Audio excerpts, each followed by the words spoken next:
네, 문재인 대통령이 내일 청문 보고서가 채택되지 않은 박영선, 김현철 두 장관 후보자에 대한 임명을 강행할 전망입니다. 이런 가운데 여야는 강원도 산불을 놓고 정쟁을 이어가고 있습니다. 이 두 내용들 두 분 전문가와 자세히 짚어보도록 하겠습니다. 조대진 변호사, 김우석 미래전략개발연구소 부소장 나와 계십니다. 어서 오세요. 안녕하십니까. 네, 남아있는 두 장관 후보자 김현철, 박영선 후보자. 일단 오늘까지가 청문보고서 재송부시한인데 야권에서는 채택하지 않을 것 같습니다. 그리고 대통령은 내일 임명을 강행할 것 같은데 장관 인선을 둘러싸고 일어나고 있는 이 현 상황 좀 어떻게 바라보고 계십니까? 일단 송부 기한이 오늘까지고요. 인사청문회법에 의하면 그 채택을 하지 않을 경우, 청문보고서를 채택하지 않을 경우 대통령이 임명하는 데 있어서는 문제가 없습니다. 네, 다만 이제 그 문재인 대통령의 입장에서는 한미 정상회담 전에 여러 가지 그 현안에 관련된 장관들을 임명을 하고 또 국무회의까지 한번 이렇게 하고 나서 가는 것이 국민들한테 안심을 더 줄 수 있다는 점에서 아마 임명을 좀 할 것으로 보이고요. 이게 일부 언론에서는 뭐 강행이다, 마치 임명을 하면 위법한 것처럼 이거 보여지고 있지만 사실상 채택을 안 한 것은 국회의 역할의 방기라고 볼 수 있기 때문에 이런 부분들은 임명을 하더라도 크게 질타받을 수는 없는 부분이라고 생각을 합니다. 채택을 하지 않은 것은 오히려 국회의 직무유기의 역할이고 문 대통령은 해야 할 절차를 제대로 지킨 것이다. 부소장님께서는 어떤 의견이십니까? 아까 우리 들어오기 전에요. 여의도 풍향계에서 그 재보선의 민심을 각 당이 굉장히 아전인수로 해석한다고 분석을 그렇죠. 해주셨어요. 예. 이 부분도 그런 개념인 것 같습니다. 사실은 이 재보선의 민심을 어떻게 읽느냐가 사실은 여당에게는 굉장히 중요해요. 지금 뭐 여러 가지 평가의 그 비중은 있겠지만 많은 사람들이 대체적으로 이거는 여당에 대해서 경고다 이렇게 얘기를 하고 있지 않습니까? 여당에게는 경고를 하고 한국당이나 야당에 대해서는 경계를 섞은 격려를 보낸 거죠. 그런 면에서 역시 여당에게 굉장히 중요한 의미를 부여하는 선거였는데 그런 선거가 끝나자마자 한 첫 번째 행사가 국민의 의사하고 다른다. 이렇다고 하면 굉장히 심각한 문제가 될 수 있고 제가 지난번에 여기 그 개표하는 그때 나와서 말씀드리기에 이번엔 회초리지만 만약에 이번에 회초리가 아니라고 하면 내년에 몽둥이를 들 수도 있다. 민심이 그렇게 얘기를 했었어요. 예. 그런데 이번에 회초리를 들었는데 거기에 대해서 반응을 제대로 하지 않으면은 사실은 내년에 몽둥이를 피하기가 굉장히 힘들다라는 면에서 이런 부분들은 국민들이 일방통행하지 말라. 그리고 협치를 하라. 이런 게 여야의 요구하는 건데 그런 것들을 지금 이 첫 번째 사안을 가지고 기존에 있는 방식을 그대로 간다라고 하면은 사실은 이런 흐름이 계속돼 가지고 사실 내년 총선은 굉장히 큰 변화가 있을 거다 이런 생각이 듭니다. 저는 조금 다르게 생각을 하는데요. 일단은 뭐 두 군데에서 이루어졌기 때문에 이거를 뭐 문재인 정부에 대한 뭐 심판이다 뭐 이렇게까지 평가하는 거에 대해서는 조금 우려가 있다고 생각을 하고요. 다만 이제 아까 민심의 경고는 어느 정도 있었다고 생각을 합니다. 그렇지만 아까 말씀드린 대로 지금 장관의 상황에서 지금 뭐 박영선 후보라든지 김현철 후보자 같은 경우에 딱히 위법 사항이 나오지도 않았는데 또 이미 문재인 대통령께서 한 명 장관을 또 지명 철회를 하지 않았습니까? 어느 정도 민심에 이렇게 부응하는 모습을 보이고 있기 때문에 이런 부분들을 임명을 강행하는 것이 뭐 민심에 위반된다라고 평가할 것은 아닐 것 같습니다.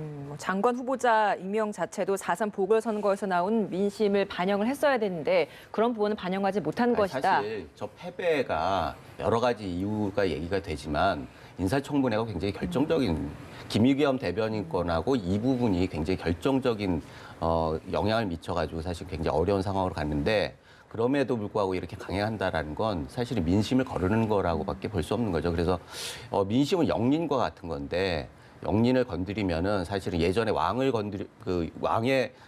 영린을 건드려가지고 그러면 사약을 받게 되지 않습니까? 마찬가지로 이번에 이런 회초리를 반응하지 않으면은 굉장히 어려운 상황으로 갈 수밖에 없고 이번에는 사실은 여당에겐 굉장히 좋은 기회예요. 여당 입장에서는 기존에는 민심을 확인할 기회가 없었잖아요. 그래서 기존에 대선 때부터 했던 그 기조를 계속 갔단 말이죠. 그리고 지난번에 지방선거 때 압승을 하면서 그 뒤에 드라이브를 걸 수밖에 없었어요. 그런데 이렇게 민심을 확인된 상황에서는 일정 정도 균형을 잡을 수 있는 굉장히 좋은 기회입니다. 그래서 이제는 그런 민심을 확인한 이상은 그거를 반영하지 않으면은 사실은 더 큰 민심의 역풍을 얻을 수 있다 이런 생각이 듭니다. 예, 대통령이 어쨌든 두 장관 후보자를 임명하게 된다고 하면 국회 파행은 따놓은 당상이다라는 이야기들 많이 나오고 있죠. 야권에서는 분명히 반발하게 될 텐데 4월 임시국회 이제 내일부터 시작되잖아요. 그러면 네. 또 파행되는 거 아니겠습니까? 일단은 저는 그 개인적인 생각으로는 그 자유한국당의 협조가 필요한 상황이라고 생각을 합니다.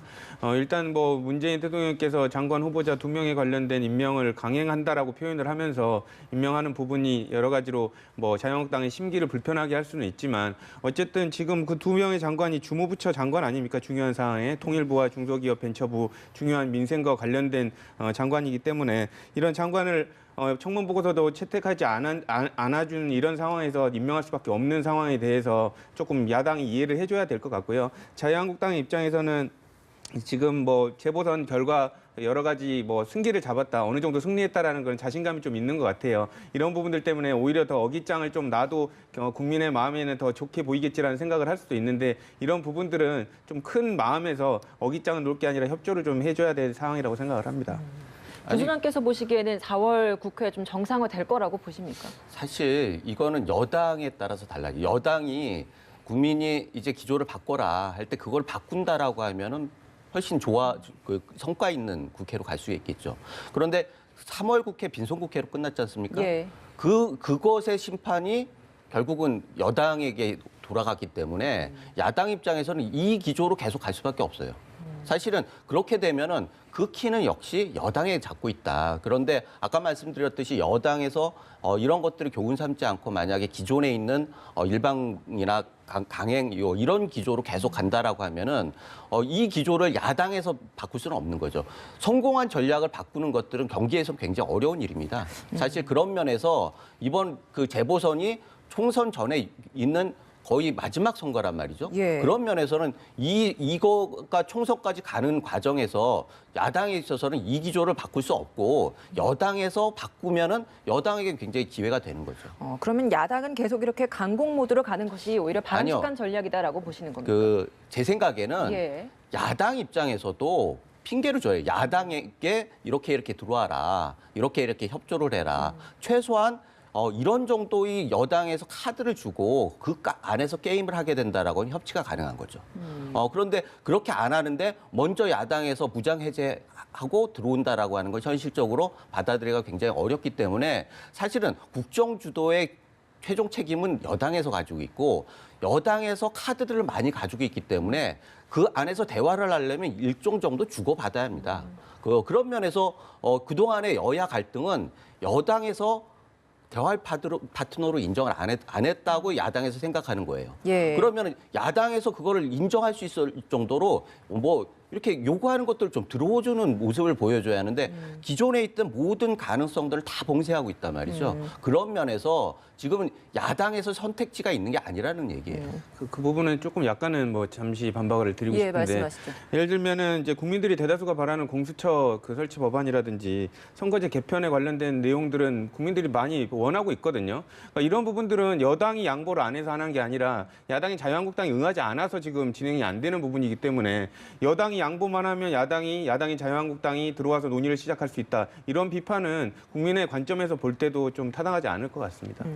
가장 아무래도 입장차가 큰 부분이 짚어주셨던 공수처 혹은 선거제 이런 부분이 될 것 같은데 그럼 이 부분은 4월 국회에도 좀 어려울까요? 어떻게 전망하십니까? 그러니까 그래서 제가 자유한국당의 입장이 중요하다고 얘기를 하는 건데요. 일단은 토론과 토론을 하려면 그리고 이제 토의에서 결과를 만들려면 그 링 안에 들어와서 논의를 해야 됩니다. 근데 일단 자유한국당 같은 경우는 그거에 대해서 논의조차 안 하려는 입장이기 때문에 그 여당인 입장에서는 안을 만들고 협의를 하려고 하더라도 그런 기회를 만들 수가 없다는 것이죠. 그렇기 때문에 이런 기회를 만들려면 자유한국당이 적극적으로 임하는 태도라도 좀 보여주는 것이 필요하다는 입장입니다.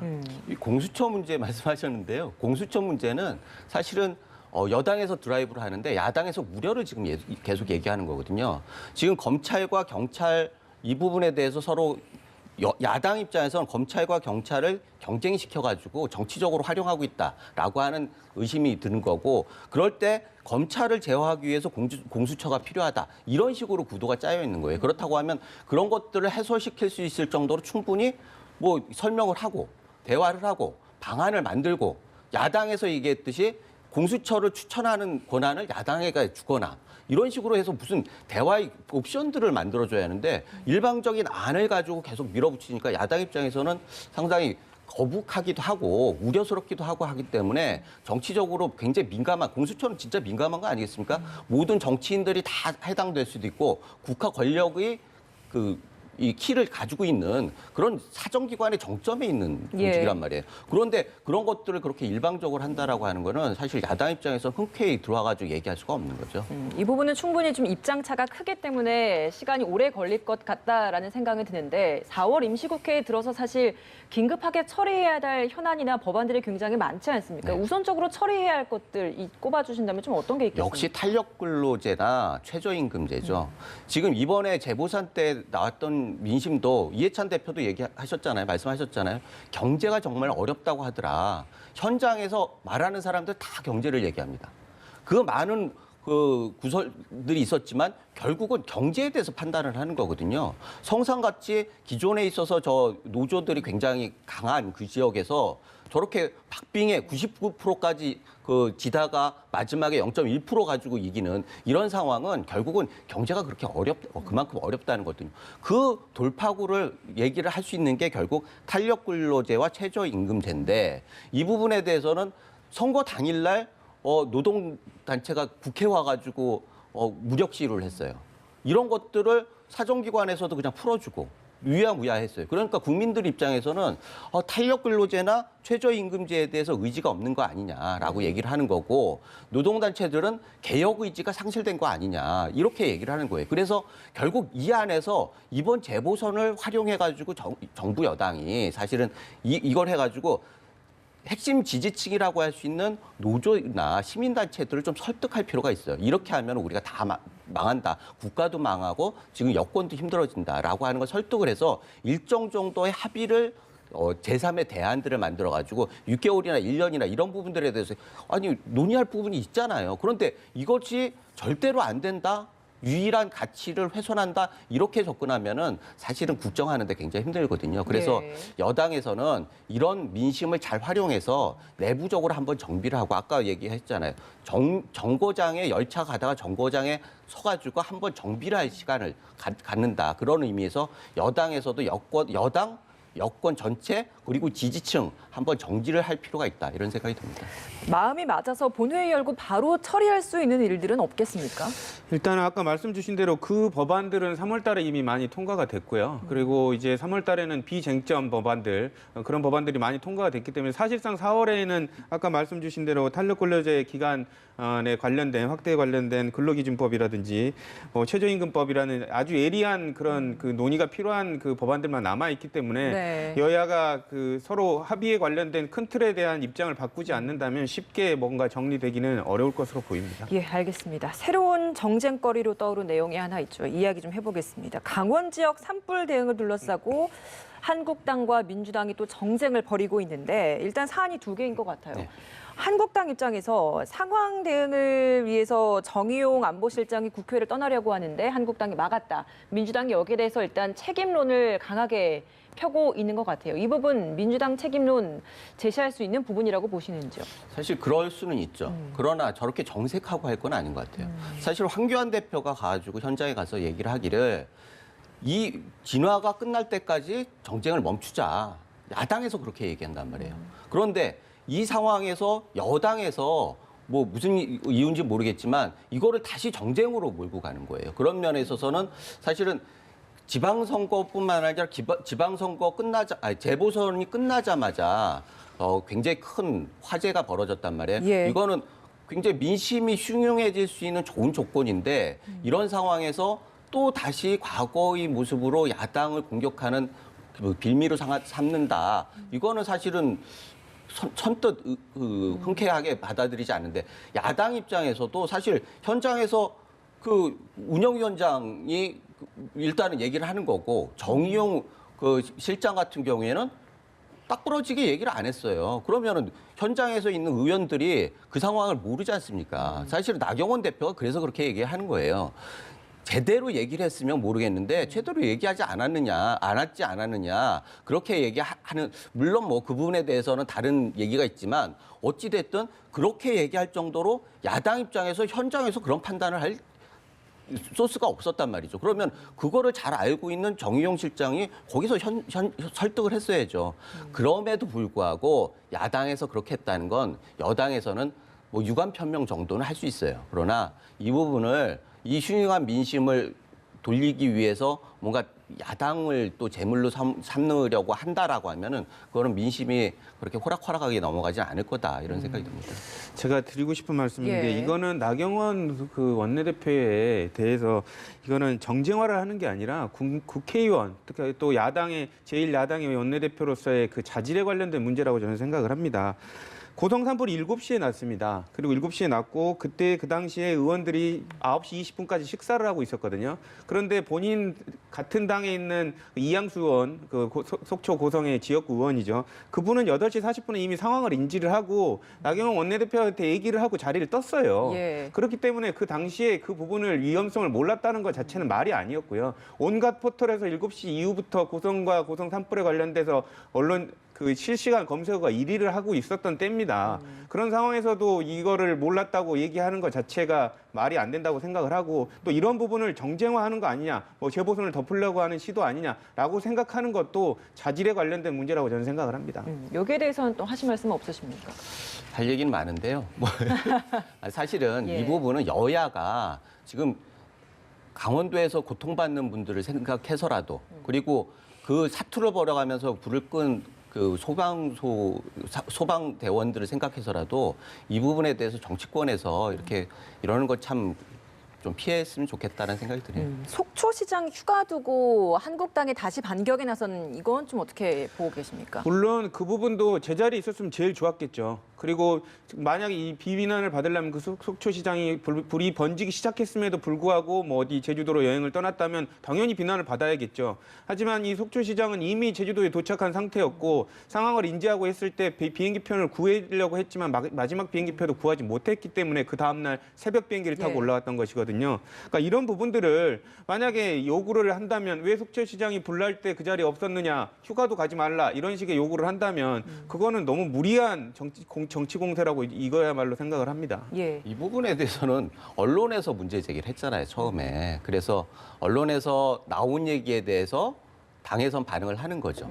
그러나 어찌됐든 이 부분 아까 말씀드렸듯이 이런 걸 가지고 자꾸 정쟁으로 하면 국민들은 여야를 떠나서 정치권에 대해서 굉장히 부정적인 생각을 할 수밖에 없어요. 예. 이런 게 워낙에 지난번에 세월호 재난 그 사건을 비롯해서 그 이후에 안전사고들에 대해서 어떻게 대처했느냐에 대해서 굉장히 문제 제기를 많이 했지 않습니까? 그래가지고 이번 같은 경우에 이런 문제가 나오니까 대통령 안 보이는 5시간 이런 얘기까지도 나오고 있어요. 그러나 이런 부분들이 정말 퇴행적인 거죠. 그래서 이런 상황을 정치적으로 자꾸 해석하기보다는 냉정하게 감성에 치중하는 거는 됐어요. 이제는 이성적으로 해법을 계속 찾으려고 해야지 이거를 뭐 여기서 싸운다고 해서 그 문제가 해결이 됩니까? 안 되잖아요. 정쟁으로 일단은. 가는 건 옳지 않다. 그럼요. 예. 그래서 이성적으로 가장 합리적인 수준에서 대응을 하는 게 여야를 막론하고 다 옳은 얘기다 이런 말씀 네, 드립니다. 알겠습니다. 이번엔 바른미래당 상황 살펴보겠습니다. 이현주 의원 당원권 정지 1년 징계를 받았는데